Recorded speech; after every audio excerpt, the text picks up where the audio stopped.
Let's continue with our socks, and we're gonna knit the foot, but not the entire foot. We're just gonna knit the top foot. Have you ever knit a sock where you only knit the top foot fabric? That's what we're gonna do. So trust me, just go with the flow. It's gonna be a beautiful sock, but we're only gonna knit a flat piece of fabric this week, continuing from the leg and knitting the top foot. So you need all 3 contrast colors and your main color. We're gonna do some fun short rows. And if you wanna skip ahead to the end of this video, you can visualize and see what the finished version of Clue 3 looks like. And maybe that'll help you give confidence that you're doing the right thing as you're knitting.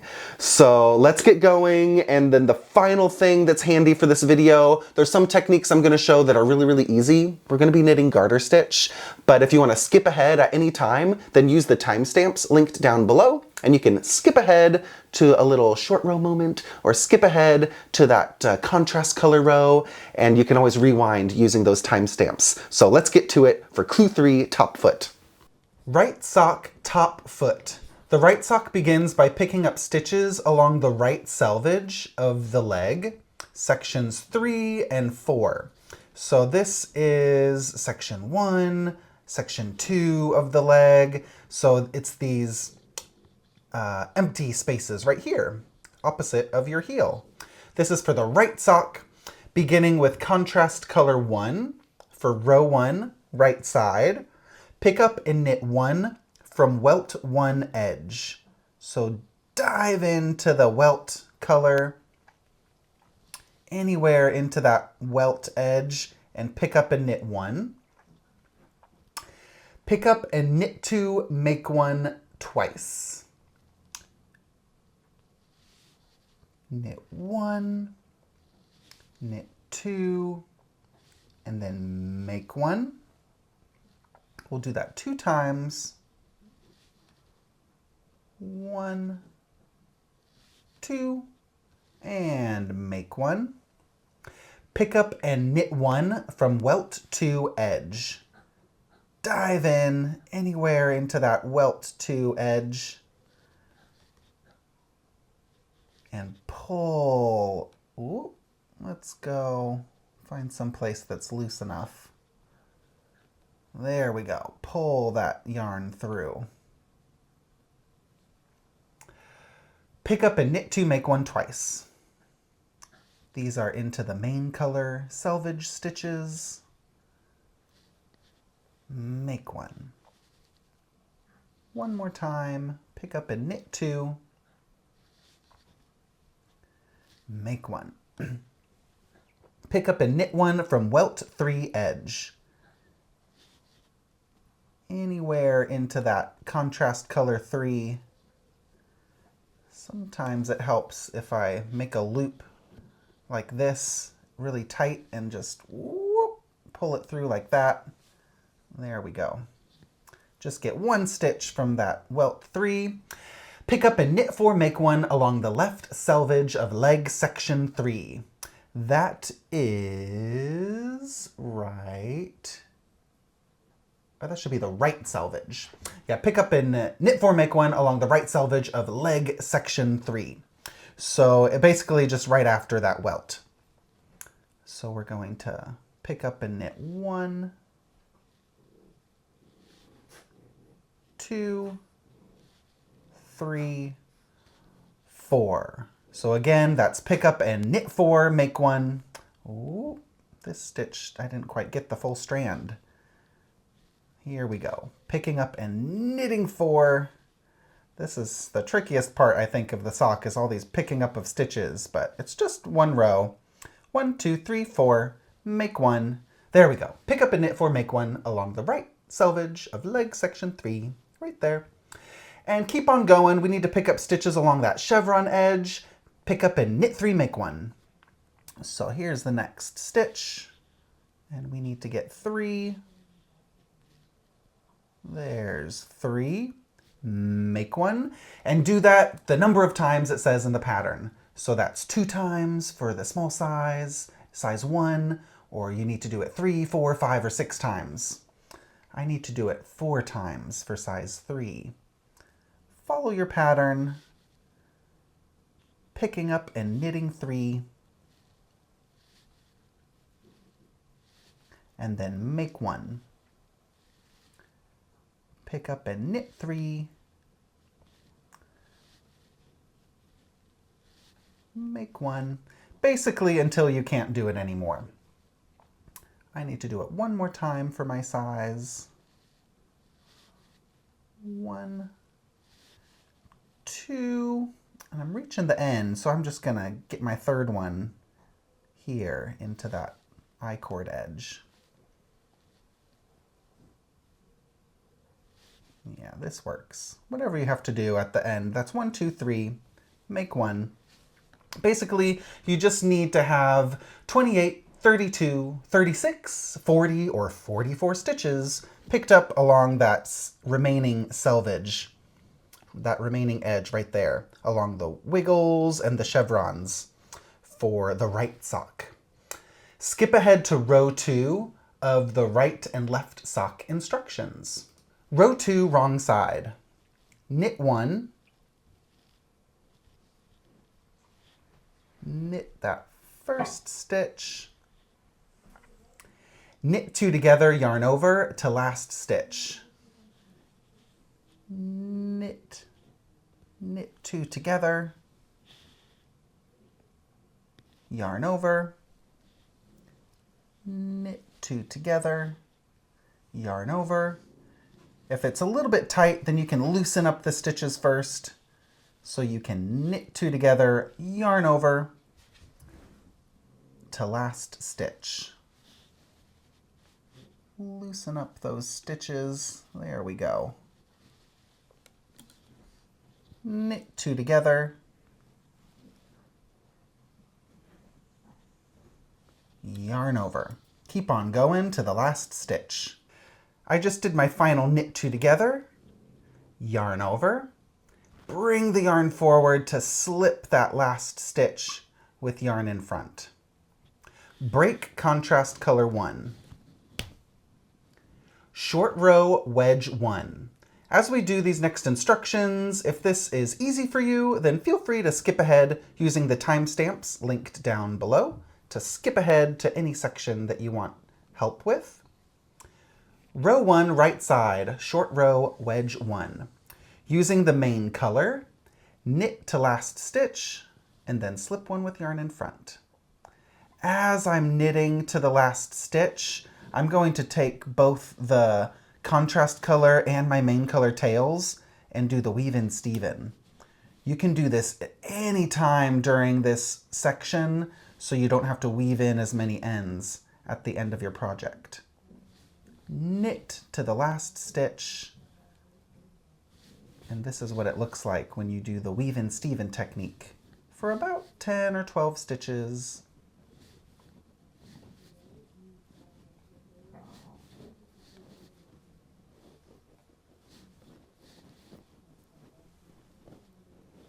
If you hold the yarn in your right hand, knit 1, you have to let go to cross those tails on top.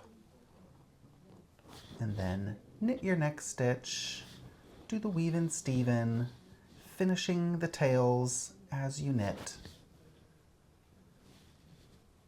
I'm going to do that just a few more times.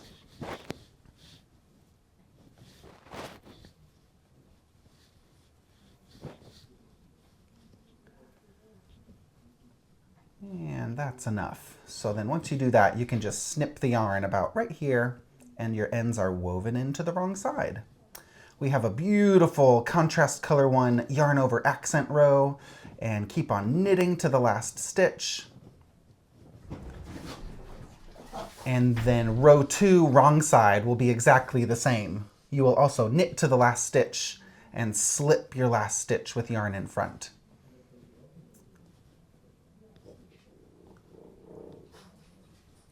So at the end of rows 1 and rows 2, the final thing you do is slip 1 with yarn in front.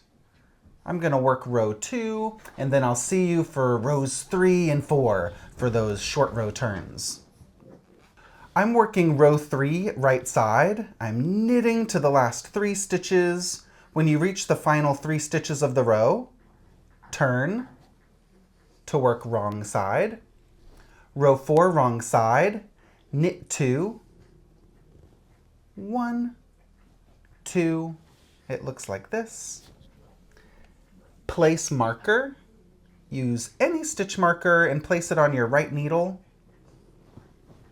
Knit to last stitch, and then slip the last stitch with yarn in front. I'm working row 5, right side, knit to the marker, there's the marker, remove the marker, turn to work wrong side, row 6, wrong side, knit 2, place marker. So every time we're working this pattern repeat, we're stopping 2 rows earlier, and the marker is helping us know when to stop. After you place the marker, knit to last stitch, and then slip one with yarn in front on row 6, wrong side. Once you finish row 6, repeat last 2 rows of pattern repeat 10, 12, 14, 16, or 18 more times, resulting in the specified number of garter ridges. I'm going to need 17 garter ridges for my size 3, but you might just need 15 garter ridges for size 2, so follow your pattern repeat closely to get those garter ridges and we'll see what it looks like. After repeating rows 5 and 6 of the pattern repeat, you should have a short row wedge like this with 3 stitches before that last short row turn. So there should be 3 stitches at the beginning of the row before that final short row gap right there. Keep main color attached. Using contrast color 2, this is the same color as that middle welt. Next row, right side, using contrast color 2, knit 1. Yarn over, knit 2 together to last stitch. Yarn over, knit 2 together, yarn over, knit 2 together, and that stitch marker that you were using can be taken out. So make sure you don't have that stitch marker in your row anymore.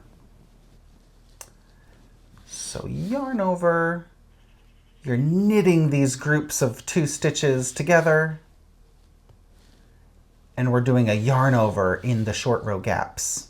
So everywhere that there's this gap, gap, gap, gap is a yarn over, and these are the 2 stitches that are knit together.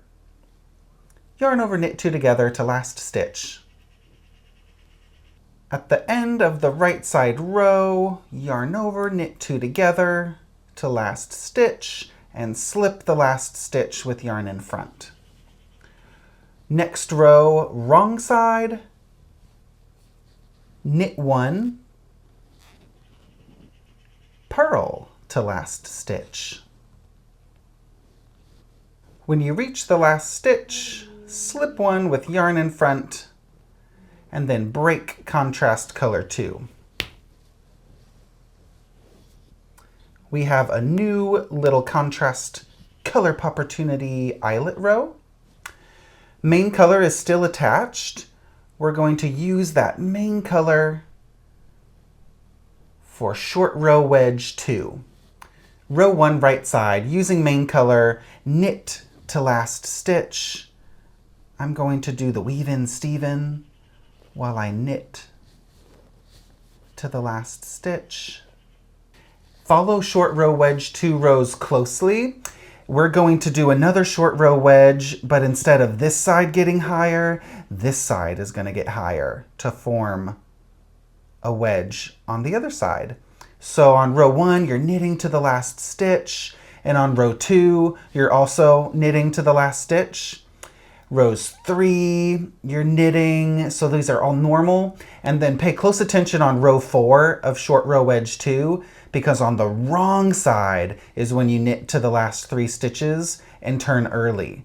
So every time you're looking at the wrong side for short row wedge 2, on the wrong side is when you stop earlier, stop earlier. Each wrong side row will stop earlier. So just follow the rows very closely, stitch by stitch, and then you'll get a opposite short row wedge on this side.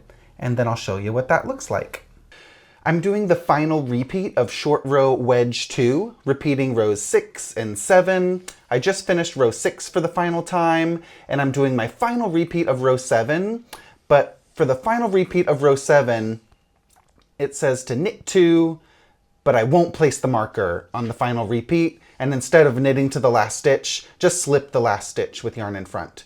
So basically just keep turning, doing your short row turns every 2 stitches earlier, and the final time you turn to work the right side on row 7, you're going to knit 2, slip 1 with yarn in front. So no marker, and there's only 3 stitches after that final gap on the right side. After you finish repeating, with the right side facing, there should be the 3 stitches right there, and you can break the main color. And then continue looking at the right side. We just finished that final row 7 right side. Keep looking at the right side. Slide your stitches to work another right side with contrast color 3. Next row, right side, using contrast color 3, slip 1 with the yarn in back, knit 2 together, yarn over to last stitch. Knit 2 together, knit 2 together, yarn over to last stitch. So we're knitting each pair of stitches together and doing a yarn over in all of these gaps. And then keep on following the rows closely. You'll be working a wrong side row with the contrast color, and then you'll break the contrast color 3 for another little eyelet stripe. And then short row wedge 3 will be just like short row wedge 1. So we're gonna do 1 more of these wedges here, and then 1 more of these wedges for short row wedge 4 up there. So keep on going, following short row wedges 3 and 4 closely. Are you ready for the final clue 3 and what it looks like? Maybe you've knit it already, so you know, but this is what it looks like. If you're zooming ahead, this is what we're knitting. It is sort of a sock, but this isn't gonna be very functional yet. So we're gonna need to do some more stuff next week, but we have these short rows. You'll notice that my short rows are longer because I have a really big foot, okay? I think most of you, I recommend only doing the 4 short row wedges.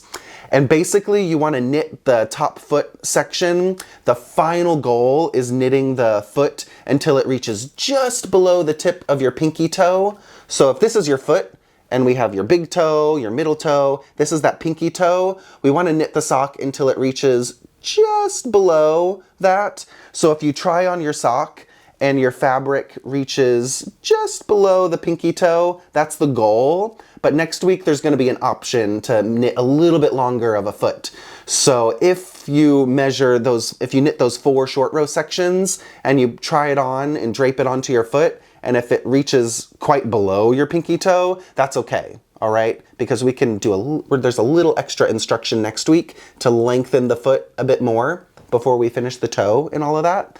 But I knit mine really long, but I don't recommend this for most of you. I have a size US 13, European 47 foot, so I needed those extra. So only do those extra repeats, 5, short row wedge 5 and 6, if you have a really big long foot, okay? Because if you do an extra repeat, you're gonna add at least like a couple or 2.5 inches of extra length. So most of you, I recommend stopping after that 1, 2, 3, 4, 5th. That 5th eyelet stripe, so most of your top foots will look like that. And when in doubt, just stop after 4 wedges, okay? If you're like, should I do extra wedges or not? Don't do it, okay? You could always do an extra one next week, so it's always possible to make it longer, but you don't want to knit extra and then have to rip out all that knitting. So just do 4 wedges, and this is the finished clue 3. I'm really excited how those color pops are building and reflecting off of the welts. I did the garter heel flap. It's really fun pops going on, but we still need to make it a sock next week. So stay tuned and we'll see what happens next.